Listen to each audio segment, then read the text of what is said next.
ABC6 Storm Tracker weather with meteorologist Kelly Bates. Hey, good evening to you and welcome back. We have a very quiet scene as we overlook the capital city this check-in, and our winds have begun to relax a lot. Although, admittedly, it was much cooler than it was on Saturday. We made it into the 30s, only 34 downtown, 37 in Smithfield. Along the south coast, temperatures were held cooler, topping out at 32. So what we've got going as we look ahead, increasing clouds are in store overnight tonight. This is going to touch off a warming trend that's going to bring temperatures into the 50s for Monday, Tuesday, and for Wednesday. But Wednesday comes with a catch. That's going to bring a cold front that could make for some, I'd say, rather stormy conditions, rain that could be heavy at times, and winds that could come up to around 50 miles per hour in gusts. After that, it will be followed by a really nice weekend. As of now, next Saturday and Sunday are both looking mostly sunny with highs returning to the 50s. So knock on wood, our first weekend in March turns out that way. Here's a look at our current temps, and we're already down to the 20s in Smithfield. We've got 31 downtown. We're in the 20s in Newport as well. But as what's been happening as of late, it's not what it feels like, and this is the reason why. You'll notice our wind direction has flipped from last night. It is now moving in from the south and the southwest, and this warmer wind direction is going to do a couple of things. Well, first of all, we have no gusts going on, but it's also going to be responsible for that wind direction brings in warmer temperatures, so we're already starting to move in that warmer air. Wind chills are in the 20s across the region, by the way.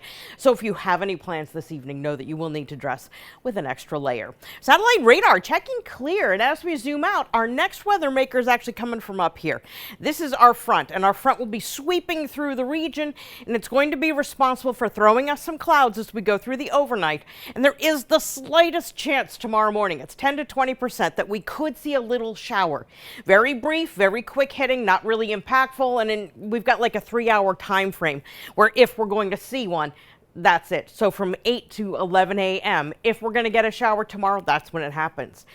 This front's going to move through pretty quickly, and the rest of the day is going to be mostly sunny. Not only that, but it's going to be warmer. We're already going to start to see highs top out near 50.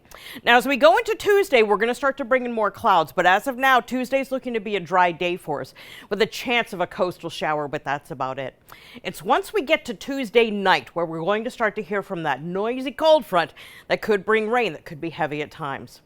I wanted to show you our temperatures as we go through the day on Monday. So here's what we're forecasting as we go through the morning hours. Very quickly bringing temperatures well into the 40s, topping out in the lower 50s in areas in the interior. Remember, our wind direction's coming in from the south. So it's coming over that cooler ocean water, and that's why our coastal temperatures are going to be running about 5 degrees or more cooler in the case of Block Island than what we're going to find in the interior. So here's how midweek is going to play out. We're going to start to bring in some rain, not only rain moving in from the south, but wind that will be increasing as the front gets closer and closer to us. Now, it is a cold front. The air behind it is much colder. And as what happens with these fronts this time of year, it has a chance of kicking us over to snow as it finishes up. So as the cold air rushes in behind it, here we are Thursday, 5 a.m. with a chance of seeing some mixed precipitation or some snow. And this front also will be pulling away pretty quickly. So most of the day on Thursday is actually looking pretty good too. So a couple of chances of picking up maybe a flurry. One would be as we go very early tomorrow morning, very slight. Most of us aren't going to see anything. And overnight temperatures are going to hold in the 20s. For tomorrow, again, a chance of an early morning mix. Otherwise, a blend of sun and clouds and a high near 50. And here's our extended forecast. It's going to show temps in the 50s, not only for the first stretch, but as we go into next weekend as well. Oh, by the way, Friday's the first day of March for those of us keeping track of these things at home. So our first weekend of the next month, as of now, is looking good. So yeah, it is. I can't believe it's going to be March already. I know, right? When did that happen? I don't know. I really don't. But thank you, Kelly, for that update. Of course. All right, Ian.